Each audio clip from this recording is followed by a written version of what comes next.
Hello everyone. तो इस video में हम सितंबर के करंट अफेयर्स कवर करेंगे। ओके, तो ये करंट अफेयर्स काफ़ी इंपॉर्टेंट है और बैंक, पीओ, रेलवे, एसएससी के जितने भी एग्ज़ाम्स होते हैं एंड स्टेट लेवल, मैंने तो यहाँ यूपी पीसीएस लिख दिया, बट स्टेट लेवल जितने भी एग्ज़ाम होते हैं उन सब में आपको हेल्प करेगा। तो लेट्स स्टार्ट। तो फर्स्ट न्यूज़ आइटम इज़ और first current affair is related to football. तो इस न्यूज़ आइटम से कितने सवाल बन सकते हैं? First of all, Durand cup किससे रिलेटेड है? Durand cup is related to football. आपको चार ऑप्शन दे दिए जाएंगे: cricket, basketball, volleyball, football. So you have to know Durand cup is related to football. अब रिसेंटली किसने जीता है? मोहन बगान ने। किसको हराया? ईस्ट बंगाल को। ये भी एक सवाल बन सकता है। Who won the Durand cup 2023। तीसरा सवाल क्या बन सकता है? The team with most Durand cup titles, it is also Mohun Bagan with 17। Second number पे आता है ईस्ट बंगाल विद 16। तो तीन सवाल बन गए। तो अगर आप ये करंट अफेयर याद करोगे और इससे सवाल कैसे भी बन जाए आप कर पाओगे, क्योंकि आपने अच्छे से कवर कर लिया। Now next is east Asia summit. India is a part of east Asia summit. ठीक है, इंडिया आशियान का पार्ट नहीं है, इंडिया आशियान प्लस का पार्ट है। तो ये आपको पता होना चाहिए, क्योंकि एग्जाम में पूछ लेते हैं India is a member of which of the following organisation. ABCD दे देंगे, उसमें दे देंगे OPEC, organisation for petroleum exporting countries, OECD। ठीक है, इकोनॉमिक एंड कोऑपरेशन डेवलपमेंट का एक ऑर्गेनाइजेशन है। BRICS, ASEAN. अब बताओ इंडिया किसका पार्ट है? तो इंडिया ब्रिक्स का पार्ट है। ऐसे ही ब्रिक्स की जगह ईस्ट एशिया समिट दे देगा। तो आपको पता होना चाहिए India is a part of which organisation. ठीक है, अब आपको क्या याद रखना है? ईस्ट एशिया समिट जो हुई थी वो जकार्ता में हुई थी। ठीक है, आशियान और आशियान प्लस भी जकार्ता में थे। तो तीनों समिट्स जकार्ता में हुई थी, जो कि इंडोनेशिया की कैपिटल है, और आपको ये पता होना चाहिए। अब आशियान क्या है और आशियान प्लस क्या है? आशियान प्लस में 6 कंट्रीज और आ जाती हैं। 6 कंट्रीज कौन सी? South Korea, Japan, Australia, New Zealand, India, China. ठीक है, ये आपको पता होना चाहिए। कैसे याद रखोगे? साउथ कोरिया और जापान नेबर्स हैं, ऑस्ट्रेलिया न्यूजीलैंड एकदम पास के नेबर्स हैं, और इंडिया चाइना नेबर्स हैं जो कि अपना बाउंड्री शेयर करते हैं। तो आशियान प्लस 6 में ये 6 कंट्रीज आएंगी। अच्छा, आशियान किस किस को पता है कौन सी 10 कंट्रीज आती हैं? आप कमेंट बॉक्स में लिखिए, तब तक मैं भी बताता हूँ। आशियान में 10 कंट्रीज़ हैं: Thailand, Laos, Cambodia, Vietnam, Malaysia, Singapore, Indonesia, Brunei, Philippines. ठीक है, कितना हो गया? 9 हो गए, एक रह गया।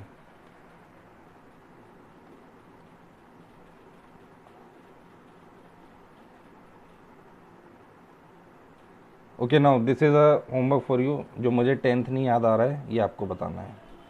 वैसे मुझे लग रहा है शायद म्यांमार है, but I may be wrong. तो ये आप बताएंगे 10th कंट्री कौन सी है। Now next news item is India's first solar city. ठीक है, कंट्री में कोई भी चीज़ पहली बार होती है तो उसको याद रखना बहुत ज़रूरी है। तो फर्स्ट सोलर सिटी है आपकी सांची।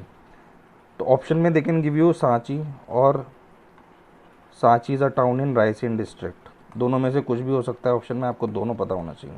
ठीक है, स्टेट भी पूछ सकते हैं, तो स्टेट तो ईजी है, मध्य प्रदेश।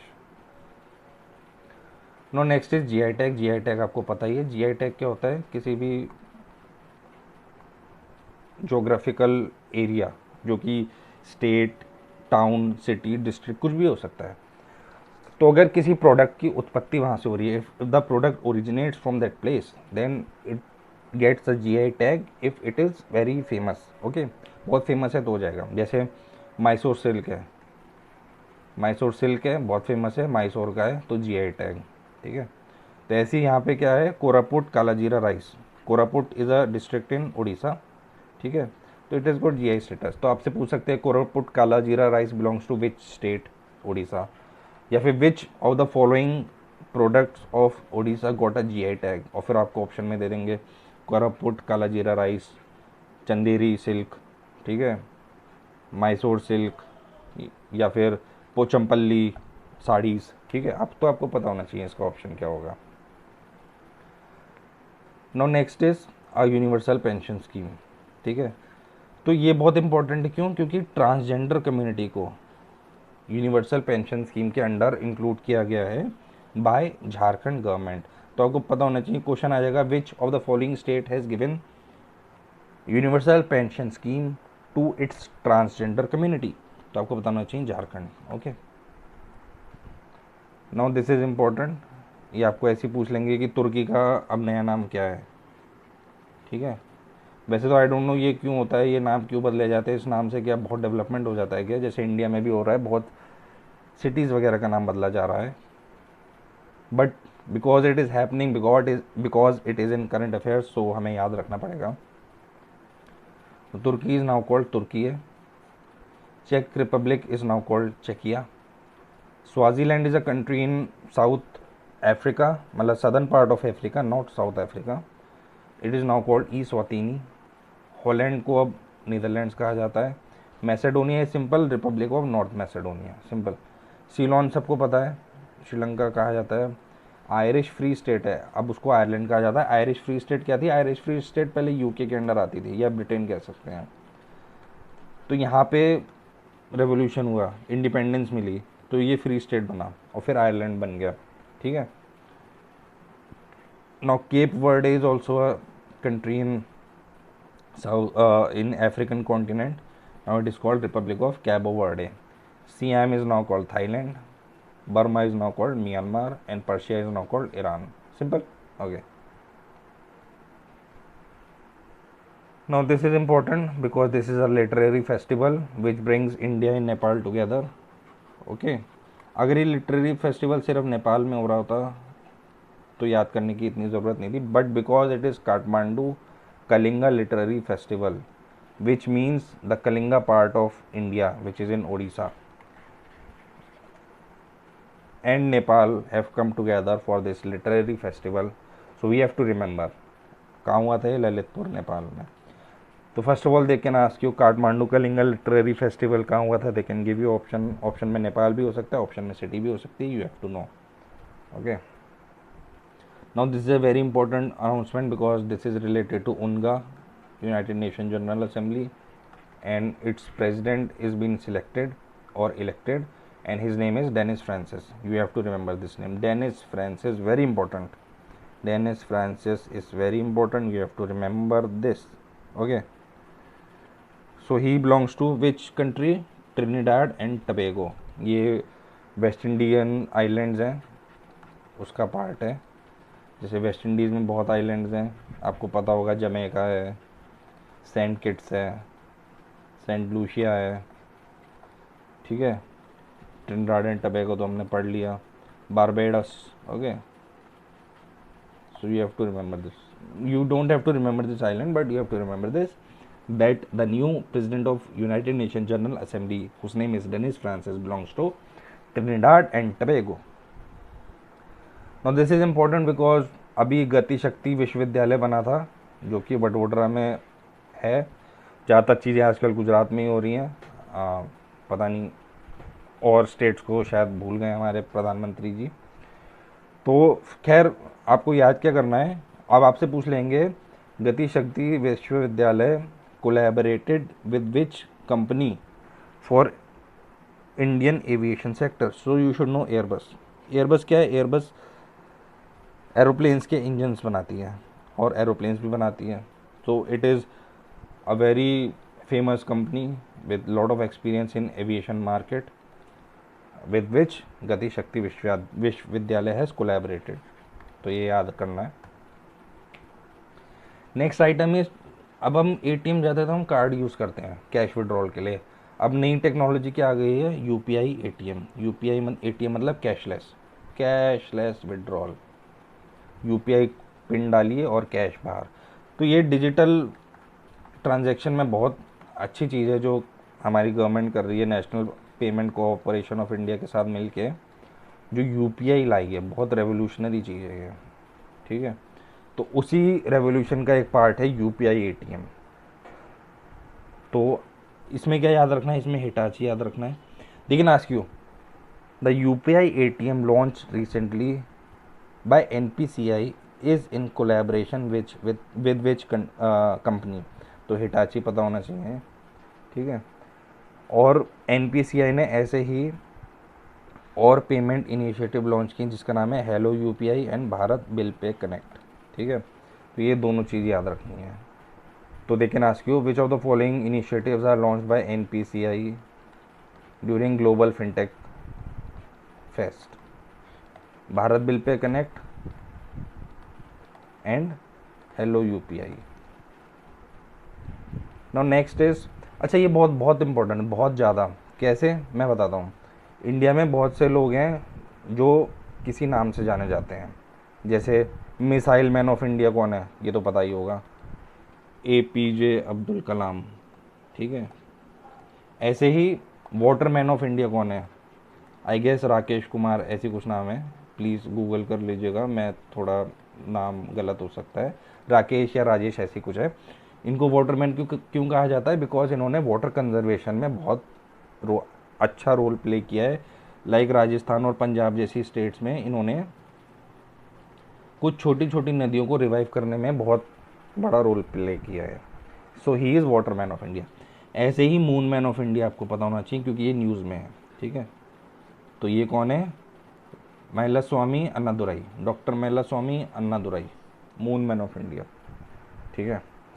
Now this is military exercise, military exercise होती रहती हैं पूरे साल भर, बट क्योंकि अभी रिसेंटली न्यूज़ में थी तो उसको पढ़ लीजिए। जो वरुणा एक्सरसाइज है वो इंडिया और फ्रांस के बीच में है, सिंपल नेवल एक्सरसाइज है, नेवी इसके बीच में है, वरुणा, ठीक है। नाउ दिस, इसमें क्या पूछ सकते हैं कि अभी जो recently green hydrogen pilots conference हुई, ठीक है, दिस इज़ अ कॉन्फ्रेंस। अब ग्रीन हाइड्रोजन पायलट्स कॉन्फ्रेंस क्या है, ग्रीन हाइड्रोजन क्या होता है, देखो हाइड्रोजन एक फ्यूल है, ठीक है, जैसे पेट्रोल डीजल ये सब फ्यूल है, वैसे ही हाइड्रोजन भी एक फ्यूल है जिससे गाड़ियाँ चलती हैं। लाइक आपने हाइड्रोजन कार सुना होगा, ठीक है, तो व्हीकल्स चलते हैं, जर्मनी में they have started using it. तो ग्रीन हाइड्रोजन क्या होता है, hydrogen which is obtained from renewable energy. Green है इसका मतलब क्या है, इसमें कुछ भी एमिशन नहीं हो रहा है, कुछ भी इन्वायरमेंट पे ख़राब असर नहीं पड़ रहा है, इसलिए ये ग्रीन है, सिंपल सी बात है। तो ये कॉन्फ्रेंस कहाँ हुई थी, न्यू दिल्ली में, ये याद रखना है। और किसने कराई थी, NTPC limited, national thermal power corporation, ठीक है। सो सिंपल सी बात है, green hydrogen pilots conference was held in new Delhi by NTPC, simple. अच्छा ये वन लाइनर आ जाएगा कि India has recently open its embassy in which of the following countries, तो इसका आंसर है Timor Leste. Timor Leste Indonesia के north में है, it is a country in Pacific ocean, ठीक है। तो आपको थोड़ा पता होना चाहिए कंट्री कहाँ पर है, और इंडिया ने यहाँ पे एम्बेसी खोली है। अच्छा ये एक न्यूज़ आइटम है जो कि पहली बार होने वाला है, तो ये पता होना चाहिए कि रिसेंटली देखो मेन विमेन क्रिकेट तो होता है, but for the first time a transgender is been included in a women cricket team. तो आपको इसका नाम पता होना चाहिए, डैनियल मैगेही, ठीक है। She will play for Canadian cricket team but she is from Australia. तो ये तीन चीज़ पता होनी चाहिए, ओके। डैनियल मैगेही कनाडा से खेलेंगी ये और ऑस्ट्रेलिया की है, तो इन तीन फैक्ट्स पे सवाल बन सकता है। No next news item is Indrajaal. Indrajaal क्या है, इंद्रजाल एक ड्रोन है, ठीक है। अब ड्रोन क्या होता है, ड्रोन सबको पता है, बट ड्रोन के पॉजिटिव यूज़ भी होते हैं, नेगेटिव भी होते हैं जिससे नुकसान हो। पॉजिटिव क्या होते हैं, सर्वे करने के लिए, ठीक है, लॉ एंड ऑर्डर मेंटेन करने के लिए, और क्रिएटिव यूजेस होते हैं, फोटोग्राफी वगैरह, ठीक है। नेगेटिव यूज़ क्या होते हैं, इलीगल सर्वेलेंस जो एनिमी कंट्रीज़ करती हैं, ठीक है।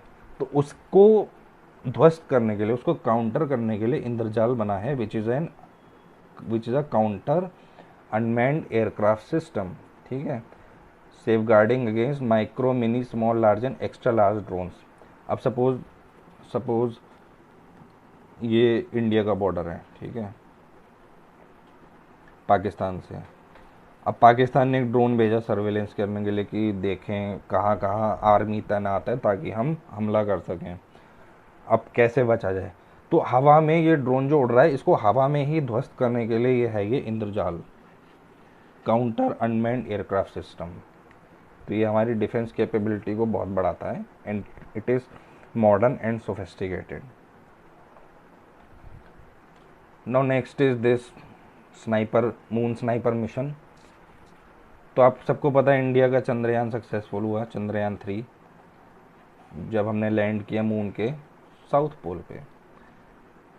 विक्रम लैंडर, ये भी पूछ लेंगे, एंड प्रज्ञान रोवर, ये पता होना चाहिए। तो now Japan has launched Moon Sniper which is its lunar exploration spacecraft. और अगर ये सक्सेसफुल होता then it will become the world's 5th country to land on the moon. ठीक है, अभी तक बस 4 कंट्री कर पाई हैं, यूएसए,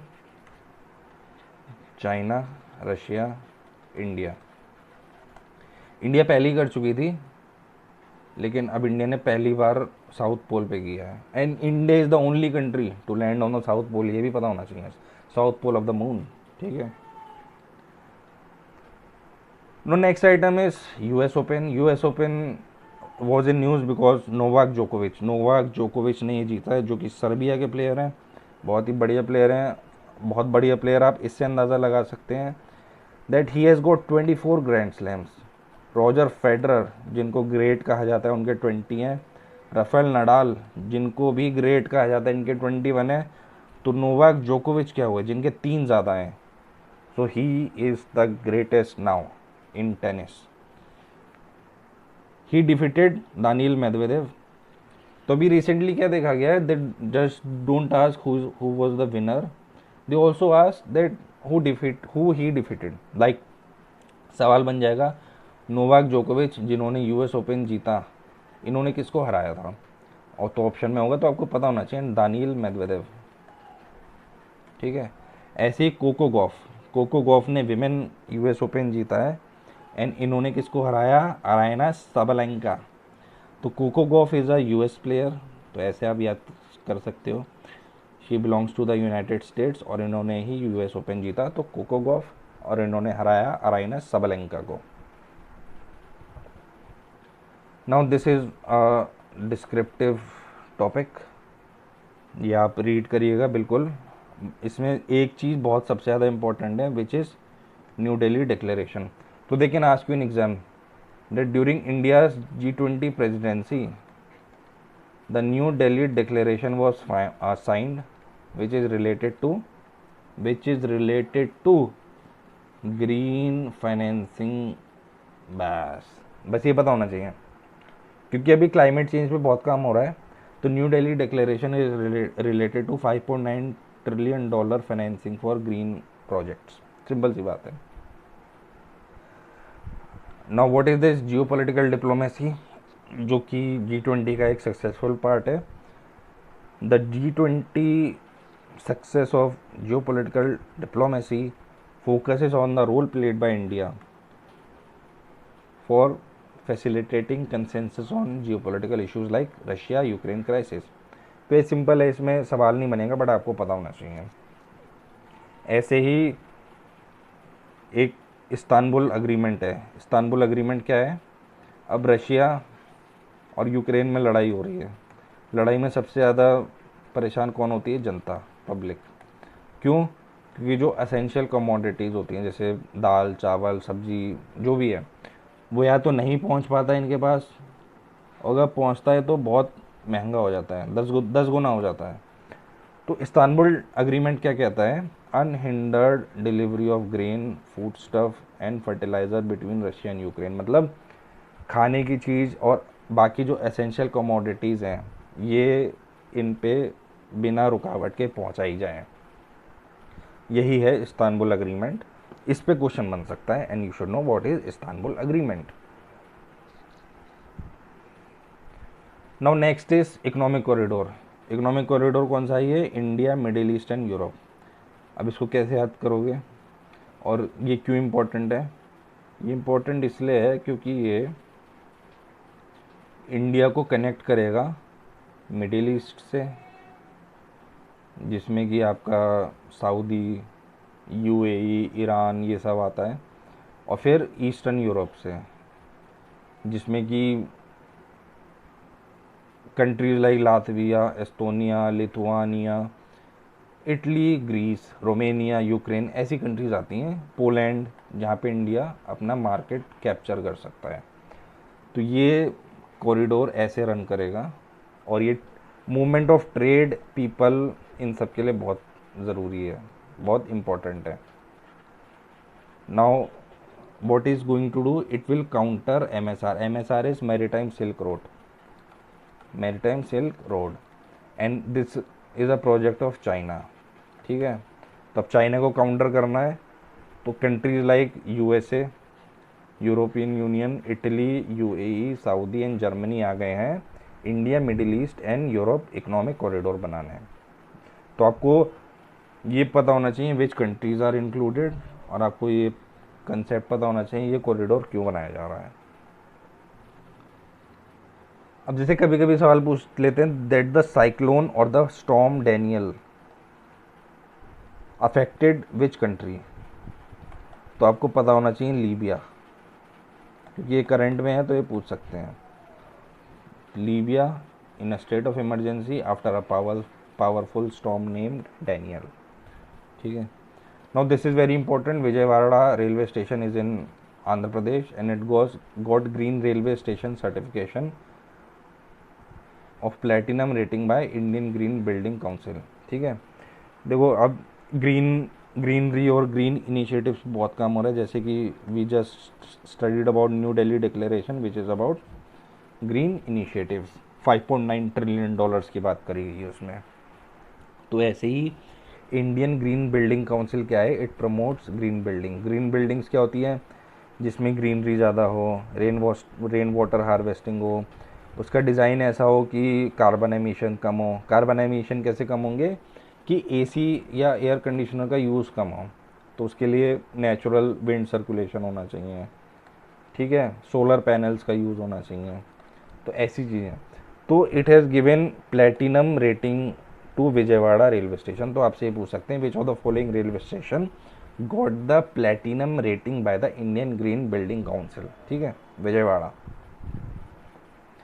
ये बहुत सिंपल वन लाइनर है। Which of the following countries won the FIBA world cup, federation of international basketball association. तो ये बास्केटबॉल का वर्ल्ड कप है, उसको जर्मनी ने जीता सर्बिया को हरा के, सिंपल सी बात है। Now this is a south Asian football federation tournament, okay, और इसमें अंडर 16 और अंडर 19 दोनों पता होना चाहिए कि अंडर 16 और अंडर 19 किसने जीता।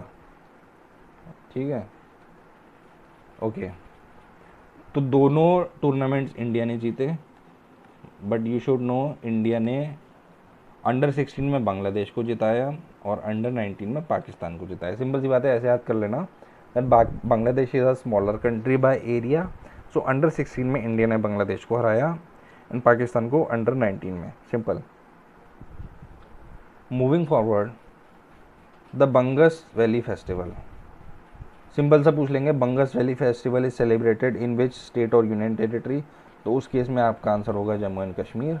And Bangus valley festival is celebrated in which of the following cities, तो उसमें आपका आंसर होगा Kupwara district, Kupwara.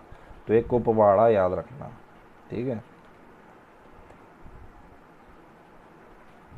Now this is also one liner, पूछ लेंगे कि विच of the following countries witness military कू, ठीक है, तो इसका आंसर होगा Gabon. Gabon is a country in Africa. तो मिलिट्री कू क्या होता है, ये कूप लिखा है बट इसे फ्रेंच वर्ड है, कूप बोलते हैं। मिलिट्री कूप ये तब होता है जब सिविलियन गवर्नमेंट को मिलिट्री रिप्लेस कर ले, जैसे पाकिस्तान में बहुत बार हो चुका है। जैसे आपने नाम सुना होगा जनरल परवेज़ मुशर्रफ या फिर जनरल ज़ियाउल हक, 1970s की बात है। तो पाकिस्तान में बहुत बार मिलिट्री coup हो चुका है। क्यों? क्योंकि वहाँ की सिविलियन गवर्नमेंट निकम्मी होती है, तो मिलिट्री राज करती है, मिलिट्री रूल करती है कंट्री पे। दो मिलिट्री भी बहुत अच्छे से नहीं कर पाती है, बट मिलिट्री coup इसे ही कहते हैं, ठीक है। Now next thing in news was Shanmukham Shetty, he was the first finance minister of independent India. तो न्यूज़ आइटम क्या है? Piyush Goyal who is the minister of textile inaugurated the statue of R K Shanmukham Chetty in Coimbatore, it is a city in Tamil Nadu. तो simple सी ये बात याद रखनी है, पूछ लेंगे विच of the following finance ministers statue was unveiled इन कोयम्बटोर, तो आपको याद होना चाहिए आर के शानमुगम चेट्टी। या फिर पूछ लेंगे who was the first finance minister of India, तो आर के शानमुगम चेट्टी।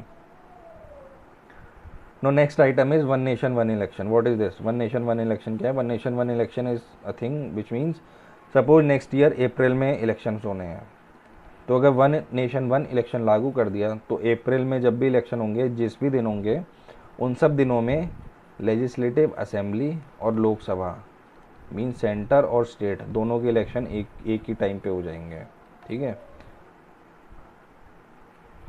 तो to read the feasibility of one nation one election, feasibility मतलब कि कितना प्रैक्टिकल है, कर सकते हैं या नहीं कर सकते हैं, तो उसकी कमेटी जो बनाई गई है उसके चेयरपर्सन है रामनाथ कोविंद, ठीक है। कोविड नहीं, रामनाथ कोविंद, ठीक है, याद रखना। Now this is a very important thing, क्योंकि रेलवे बोर्ड को करीब 150 साल हो गए हैं, बट इसकी चेयरपर्सन कभी भी एक महिला नहीं बनी है। So recently Jaya Verma Sinha became the first women chairperson of the railway board. Railway board क्या है? Top decision making body for railways ministry, ठीक है। जया वर्मा सिन्हा का नाम याद रखिएगा। Now next news item is Ramon Magsaysay award. Ramon Magsaysay award is called the Nobel prize of Asia, ठीक है। It is named after a former president, ठीक है। शायद आई थिंक सिंगापुर या फिलीपींस के थे, तो you should know that also. Google करिएगा और कमेंट सेक्शन में बताइएगा that he was the former president of which country. तो रिसेंटली रेमन मैग्सेसे अवार्ड मिला है डॉक्टर रवि कानन को, तो ये रिसेंट न्यूज़ है, तो ये याद रखिएगा। मतलब 4 एशियंस को मिला है, बट सब याद करने की ज़रूरत नहीं है, बट हाँ इंडिया का है तो याद करना पड़ेगा। तो डॉक्टर रवि कानन, ठीक है। Now this is very important news. अगर इंडियन ओरिजिन का कोई भी बाहर कुछ भी बनता है हेड ऑफ द स्टेट या हेड ऑफ द गवर्नमेंट। अच्छा, हेड ऑफ द स्टेट और हेड ऑफ गवर्नमेंट में क्या अंतर है? Head of state, head of government. See, government क्या होता है? सरकार, सरकार देश चलाती है। स्टेट है, स्टेट क्या करती है? स्टेट एग्जीक्यूटिव बॉडी होती है और गवर्नमेंट लेजिस्लेटिव। तो जो एग्जीक्यूटिव बॉडी होती है उसका हेड हमेशा इंडिया में प्रेसिडेंट होगा, ठीक है। क्यों? क्योंकि जब भी कोई कानून पारित होता है तो उस पर प्रेसिडेंट जब तक साइन नहीं करता है तब तक वो कानून नहीं बनता है, लॉ नहीं बनता। बिल को लॉ बनाने के लिए प्रेसिडेंट का साइन ज़रूरी है। इसके अलावा जो भी डिसीजन केंद्र सरकार लेती है वो प्रेसिडेंट की सहमति के साथ ही होते हैं। That's why he is head of the state. Head of the state means सबका head, he is the first citizen of India. Head of the state means पूरे इंडिया का हेड। वहीं पे head of the government means जो council of ministers हैं, मंत्रीगण है, मंत्री परिषद है, उसका हेड जो होता है वो हेड ऑफ द गवर्नमेंट होता है, जिसको प्राइम मिनिस्टर कहते हैं इंडिया में, ठीक है। तो ये दोनों अंतर हैं हेड ऑफ द स्टेट और हेड ऑफ द गवर्नमेंट में। तो हमारा न्यूज़ आइटम था कि Tharman Shanmugaratnam he became the Singapore president. He is of Indian origin economist. तो आपको याद रखना है सिंगापुर का प्रेसिडेंट कौन बना? थर्मन शानमुगरत्नम, ठीक है। And he is an Indian origin economist, ठीक है। Now next news item is FTII, film and television institute of India. His president is now R Madhavan. He is a very famous actor. We all know him from Three Idiots and other famous movie. But Three Idiots के लिए भाई साहब कुछ ज़्यादा ही famous हैं. So you have to remember. They can ask who has been recently appointed as the new president of FTII, Film and Television Institute of India? So the answer will be R. Madhavan. Now next news item is Aditya L1 mission. अगर आपको आदित्य का मतलब पता है तो आप पता लगा लोगे कि ये मिशन किस प्लेनेटरी बॉडी के लिए है, ठीक है। सो आदित्य का मतलब होता है सूरज, ठीक है। तो Aditya L1 mission is for to study sun's atmosphere, atmosphere सबको पता है, क्रोमोस्फेयर, कोरोना, सोलर विंड, ठीक है। तो now suppose this is a sun, this is earth, ठीक है। Now it's outer layer is very hot, ठीक है, विच इज कॉल्ड कोरोना। अब कोई भी चीज़, जैसे आप घर में पानी उबालते हो तो उसमें से भाप निकलती है, तो ऐसे ही सूरज इतना गर्म है। अब पानी तो 100 डिग्री पे उबलता है, बट सूरज कितना गर्म है आपको पता ही है। तो अब उससे उससे भी धुआं निकलता होगा, तो वो हवा को की डेंसिटी कम करता होगा, जिससे विंड्स चलती होंगी, तो उसे सोलर विंड कहते हैं। और इन सोलर विंड का प्रभाव बहुत दूर तक होता है, बहुत दूर तक, ठीक है। तो ये सब स्टडी करेगा ये आदित्य L1 मिशन। अच्छा, L1 क्या है? L1 is a Lagrange point. अगर हम ये ऐसी डायग्राम बनाए तो इसमें 5 लैग्रांज पॉइंट होते हैं, जिसमें से L1 यहाँ है। तो लैग्रांज पॉइंट क्या होता है? लैग्रांज पॉइंट वो होता है जहाँ पे दो हेवनली बॉडीज, अब अगर हम अर्थ और मार्स की बात करें तो अर्थ और मार्स की ग्रेविटी की बात होगी। अगर हम अर्थ और सन की बात करें तो अर्थ और सन की ग्रेविटी की बात होगी। तो लैग्रांज पॉइंट वो पॉइंट होता है जहाँ पे gravity of both heavenly bodies is equal, so that the satellite which is sent into the orbit is stable, मतलब वो अपनी जगह पे रहेगी। तो ये मकसद है आदित्य L1 मिशन को L1 लैग्रांज पॉइंट पे डालने का, ठीक है। नाउ रिसेंटली एशिया कप हुआ था, तो ये तो सबको पता ही होगा। क्यों पता होगा? क्योंकि भैया 10 विकेट से हराया। 10 विकेट से हराना बहुत बड़ी बात होती है। तो अगर क्वेश्चन आ भी गया तो सब बता देंगे इंडिया ने श्रीलंका को हराया। लेकिन इसमें याद रखने वाली क्या बात है? Mohammed Siraj was the man of the match in the final and Kuldeep Yadav was man of the tournament. तो ये दोनों चीज़ याद रख लेना, मैन ऑफ द मैच कौन था and man of the tournament कौन था। Now next is world heritage list, ठीक है। UNESCO is a body which gives this world heritage list tag, और इसको एडवाइस कौन करता है? आइकोमोस। आइकोमोस क्या है? International council on monuments and sites, which is based in France, ठीक है, सिंपल है। So world heritage list is a list provided by UNESCO based on the recommendation of ICOMOS which is a body in France. तो ये 4 facts आपको याद रखने हैं। अब इस फैक्ट के बाद आप क्या याद रखोगे कि रिसेंटली इंडिया में 2 साइट्स ऐसी हैं जिन्हें वर्ल्ड हेरिटेज लिस्ट में ऐड किया गया है, शांति निकेतन एंड होयसला। तो Santiniketan is a cultural and educational hub founded by Rabindranath Tagore, West Bengal में है ये। And Hoysala is a place which has Hoysala temples located in Belur, Hyderabad and Somnathpuram. It is in Karnataka. So these temples were built by Hoysala dynasty, which came after Vijayanagar dynasty. So Vijayanagar was also in Karnataka near Tungabhadra river, and Hoysala was also in the same place. तो इन्होंने ये temples बनाए थे जिनको world heritage list में अब डाल दिया गया है। ये थोड़ा लेस इम्पोर्टेंट टॉपिक है, but still you should know that NBFC, non banking finance companies, जो सही से काम नहीं करती उनको एक लिस्ट में डाला गया है based on their scale based regulation. तो 15 को डाला गया। तो सिंपल सा ये पूछ सकते हैं कि recently RBI placed how many NBFCs under upper layer NBFC scale based regulation. तो आपको पता होना चाहिए 15, ठीक है। Now this is an important topic, but अभी इसमें पुरस्कार नहीं मिले। जब पुरस्कार मिलेंगे तो ये और इम्पोर्टेंट हो जाएगा। सो दिस इज राष्ट्रीय विज्ञान पुरस्कार, ठीक है।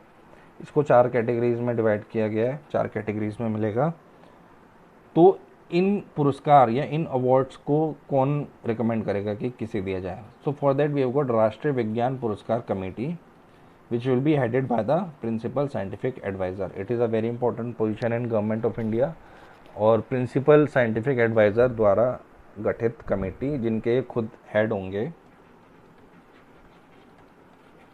वो बताएगा कि राष्ट्रीय विज्ञान पुरस्कार किसे किसे मिलेगा। ठीक है। Now this is a news from Goa. इसमें पूछ लेंगे कि recently Griha Aadhar sanction orders for independence of home makers is launch by which state. तो आपको पता होना चाहिए गोवा। ठीक है। सिंपल है, गृह मतलब ग्रह,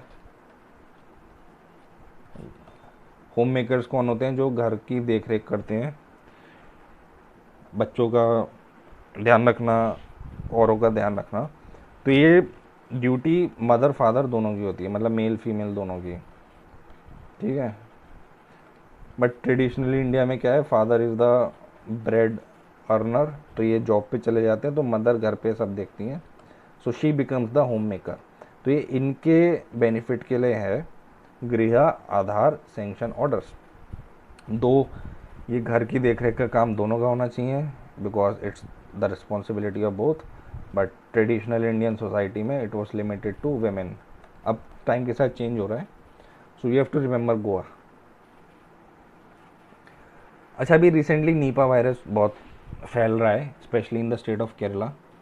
ठीक है। तो आपको बस एक चीज़ याद रखनी है कि इसके लिए जो टेस्ट है उसका नाम है ट्रूनेट टेस्ट। ठीक है।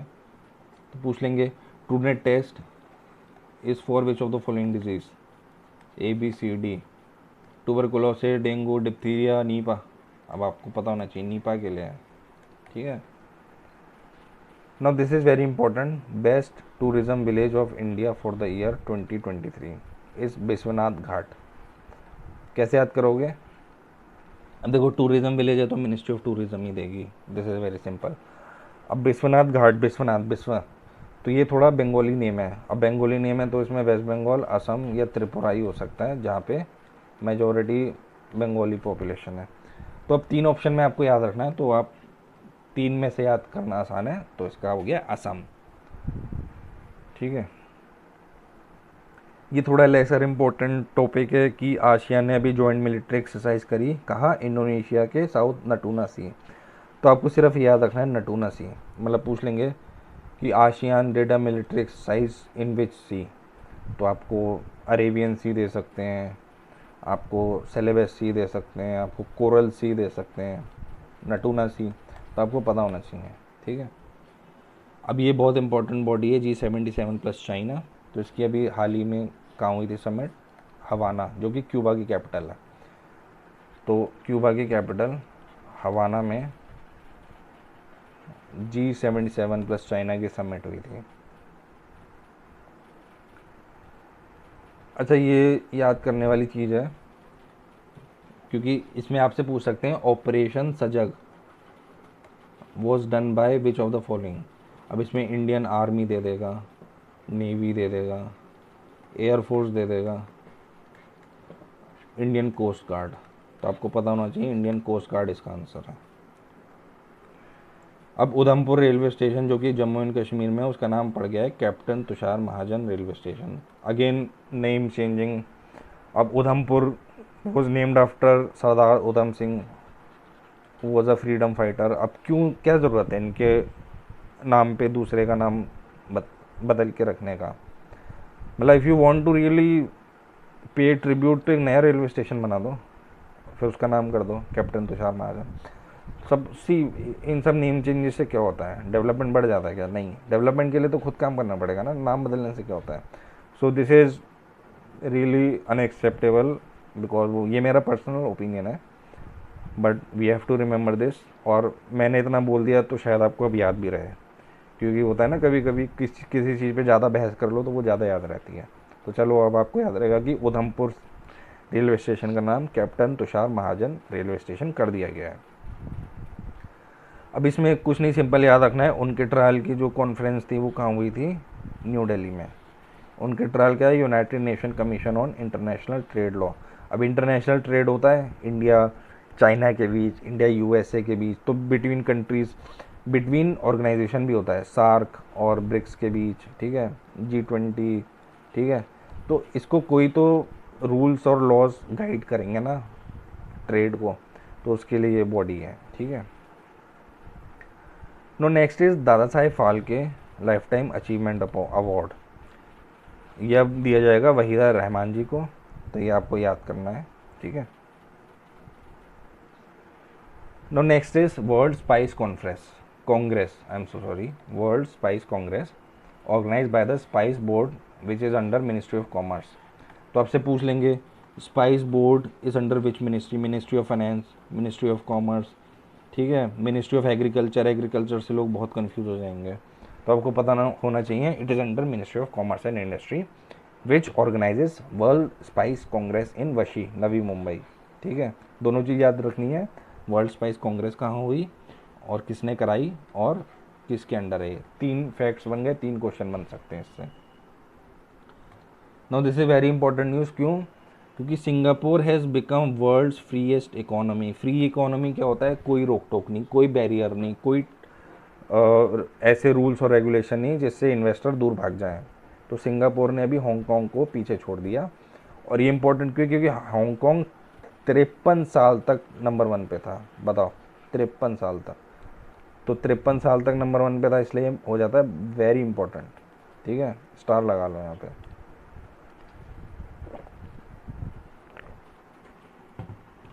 और इस इंडेक्स का नाम क्या है? The economic freedom of the world index, ठीक है। Now next news item is flag bearers. देखो, कोई भी बड़ा वो होता है खेल प्रतियोगिता, in any big sports ceremony there is a flag bearer, क्योंकि हर कंट्री का एथलीट्स का कंटिजेंट होता है जिसको कोई एक पर्सन लीड करता है। तो इस बार जो एशियन गेम्स हैं उनको लीड करेंगी हरमनप्रीत सिंह एंड लवलीना बोरगो हैं, ठीक है। तो Harpreet Singh is a captain of India's hockey team, women hockey team, and Lovlina Borgohain हैं इज़ अ बॉक्सर, ठीक है। तो ये याद रखना बहुत ज़रूरी है।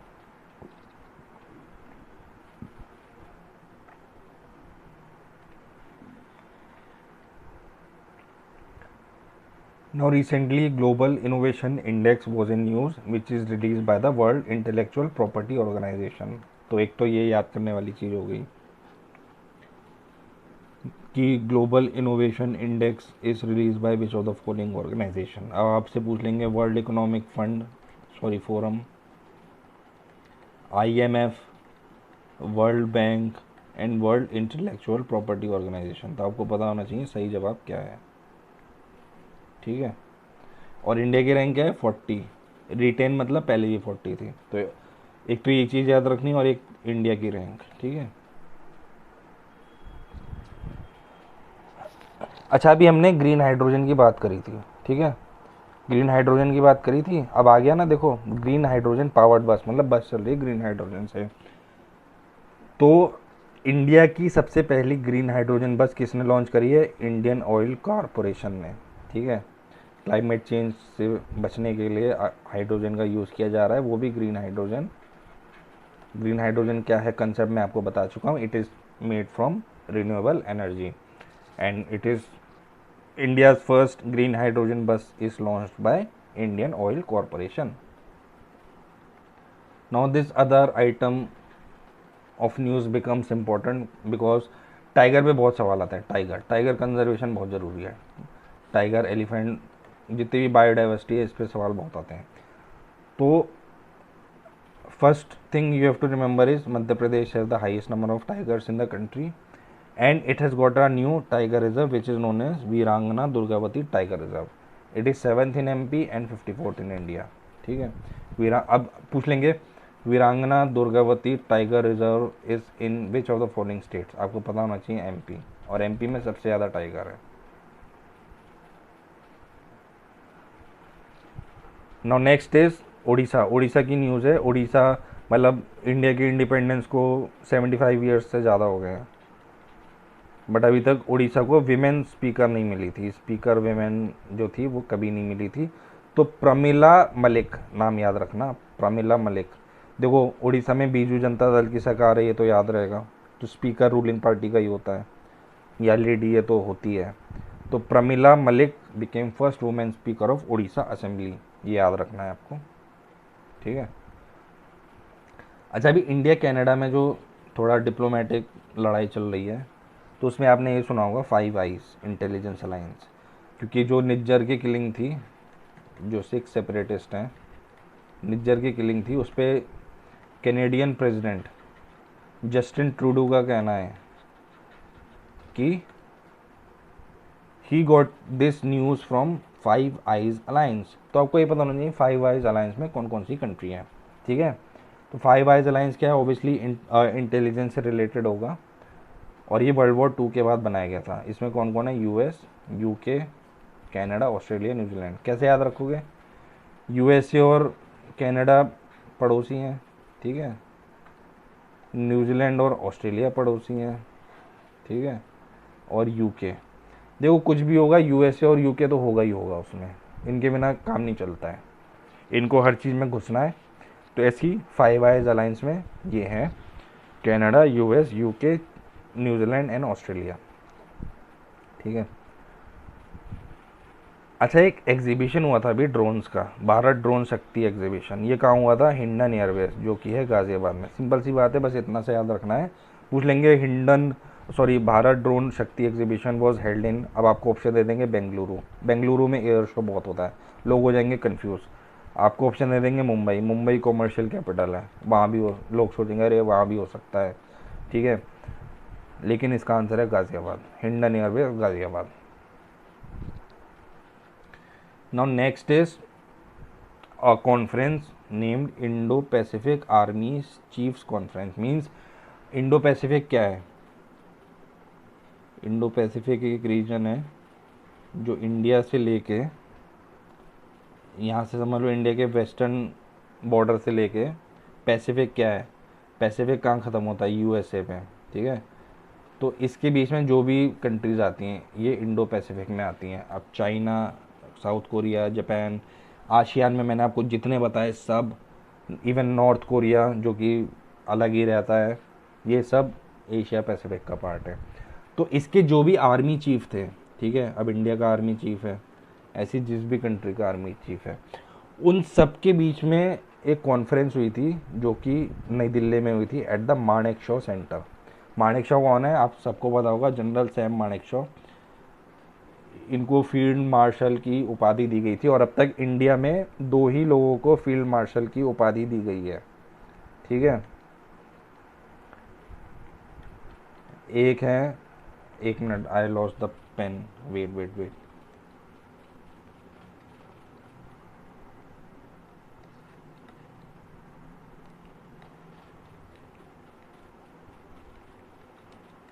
हाँ आई गॉट इट, या सो अभी तक 2 ही लोगों को फील्ड मार्शल की उपाधि दी गई है। एक है शायद केसी करियप्पा, जिन्हें आज़ादी के तुरंत बाद, कुछ साल बाद मिल गई थी, and the second is Sam Manekshaw because of his role in Bangladesh liberation. जो बांग्लादेश लिबरेशन वॉर थी, जो मुक्ति वाहिनी ने स्टार्ट करी थी, उसमें जो इंडिया का रोल था, तो उस समय इंडिया के आर्मी चीफ थे सैम मानेकशॉ। और अभी शायद एक मूवी भी आ रही है, आई थिंक आपका विक्की कौशल की है, इफ़ आई एम राइट। तो he was the air chief at that time, oh sorry, army chief at that time, and he got the title of field marshal after Bangladesh was liberated. So इनके नाम पे ये centre है नई दिल्ली में, जहाँ पे हुई है Indo Pacific army chief conference. No this is very important because India में रेसेस कम होती हैं, F1 2 या 3 बार ही हुई हैं बुद्धा इंटरनेशनल सर्किट में, आई थिंक इन 2011, ठीक है। और अब हुई है ग्रांड प्री। ग्रांड प्री क्या होता है, मोटो जीपी। मोटो जीपी होती है बाइक्स की रेसिंग, ठीक है। तो आपको बस ये याद रखना है कौन जीता, मार्को बजेच्ची, ठीक है।